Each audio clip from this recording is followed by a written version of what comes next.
বন্ধুরা দেখো আমি কি করে আমের আচার বানাই তোমাদেরকে একটু দেখাচ্ছি। তোমরাও নিশ্চয়ই এরকমই বানাও।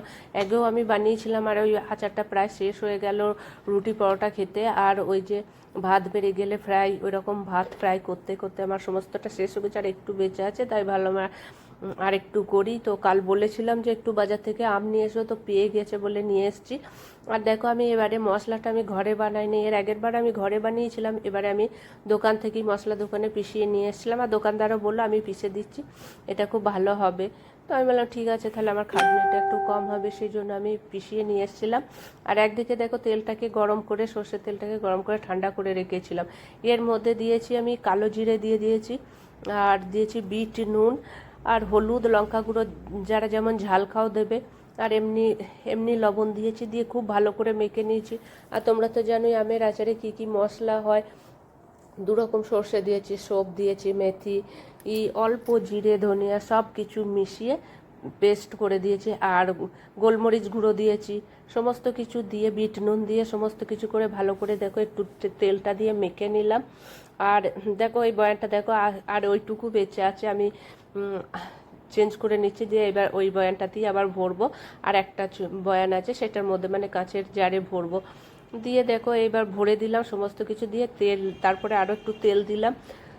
এবার মেন মশলাটা মানে যেটা আচারটা ভালো থাকার জন্য দিতে হয় ভিনিগারটা দিলে কি হয়, আচার তাড়াতাড়ি খারাপ হয় না। তো আগে আমি জানতাম না, তো আমি এরকম করে করতাম, কিন্তু আমার অনেক আচার খারাপ। তারপর এখন জেনে গেছি, এখন আর কোনো অসুবিধাই হয় না। যতদিন ইচ্ছা তুমি রাখো আর খাও।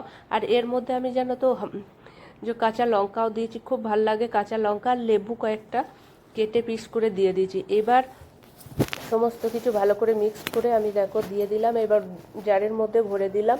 ভরে দেওয়ার পরে এবার কিছুদিন লাগাতার রোদ দিতে হবে। রোদ দিলে কি হবে বলো তো, একদম তেলটার সাথে মিশে যাবে আর খুব ভালোভাবে, আর কোনো খারাপও হবে না, দারুণ খেতে লাগে। আমি করে খেয়ে দেখেছি বলেই তোমাদের সাথে শেয়ার করলাম, কারণ খুব খুব ভালো হয়েছিল। তোমরাও একবার ট্রাই করে দেখতে পারো। আর এটা খুব ইজি উপায়। নুনটা একটু কম লাগছিল বলে আমার আরেকটু বিট নুন দিয়ে দিলাম, দিয়ে আবার একটু নাড়িয়ে নিলাম, দিয়ে দিলাম। আর এই দেখো আরও একটু লেবু ছিল বলে ওটাও আমি দিয়ে দিলাম। এবার প্রত্যেক দিন একটু করে রোদ দেবে, যতদিন মানে যখন রোদ থাকবে দেবে, দেখবে দারুণ আস্তে আস্তে হয়ে যাবে। আর ওর গন্ধটা এত সুন্দর হয়, মানে যখন খুব ভালোভাবে হয়ে যায়, কালারটাও চেঞ্জ হয়ে যায় আচারের, আর দারুণ দারুণ খেতে লাগে। তোমরা একবার পারলে ট্রাই করে দেখো। আর নিজে বানালে তো তার স্বাদই আলাদা হয়, কেনার থেকেও ভালো হয়।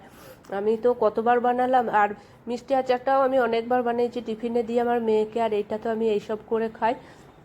তোমরা একবার প্লিজ ট্রাই করে দেখো। আর যারা করো তাদের তো বলার কথা নয়, আর যারা করো না, আর এটা তো মুড়ি দিয়ে খেতে তো দারুণই লাগে জানো তো, মুড়ি মশলা মুড়ি করতে তো দারুণ লাগে। তোমরা একবার প্লিজ ট্রাই করে